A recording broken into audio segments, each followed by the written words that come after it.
Hey guys, Professor Bill, Comic Book University, and Batman and the Maxx, issue number 2.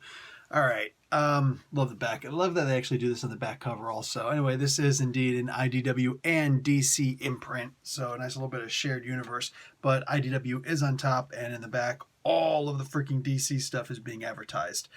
Did I say DC? Sorry, the exact opposite. The IDW stuff was all being advertised, nothing for DC.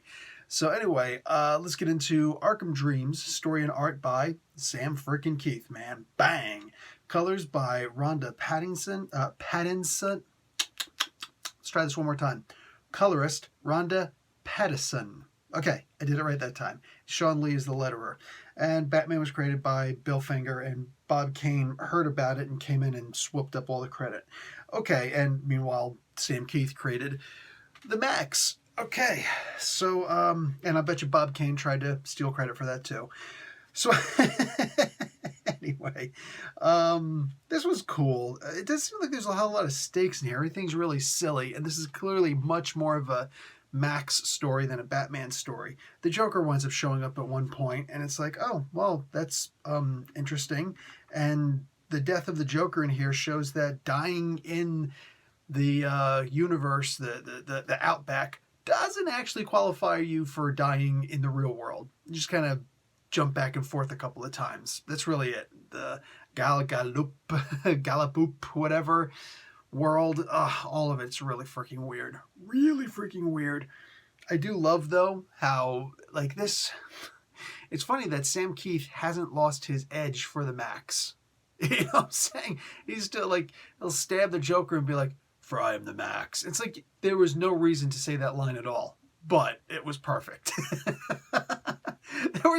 This really is a fun book. I mean, make no mistake, by me saying there's no real stakes, what I mean is, like, comparing this to something like Nightmare on Elm Street or the Matrix series, where if you die on the inside, you die for real. No, not here. This is just meant to be fun as hell, but also psychological, you know?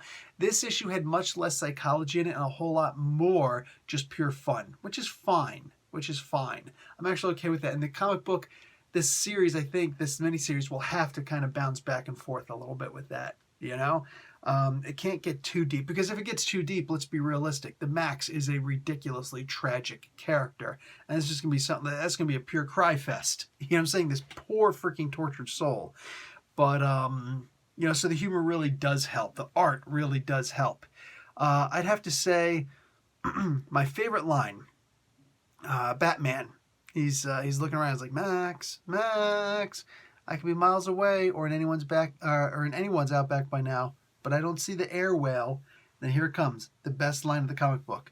That odd creature with the sledgehammer seems harmless enough. That has got to be one of my favorite lines in comics. What do you call it? This was fun.